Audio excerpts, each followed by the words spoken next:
जगन्नाथ महाप्रभु माँ लक्ष्मी ठाकुराणी मो पाद तले कोटी कोटी प्रणाम जनाऊँगी।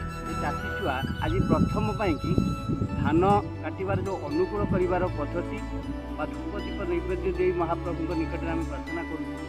चाषी सब अन्नदाता बा अन्नदात्री माँ को प्रथम निमंत्रण करें धान काटी थाए। यही धान काटिकी जो अमल करा जाए यही धान चाषी छुआ जो दिए अनेक लोक मुखरे ये पड़ जाए।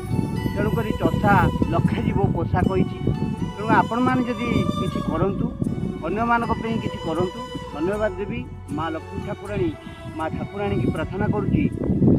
माँ अन्नदात्री प्रभु जगन्नाथ महाप्रभु आमर सब चाषी मान को अनै था। महाप्रभु सर्वे भवन्तु सुखिनः सर्वे सन्तु निरामया सर्वे भद्राणि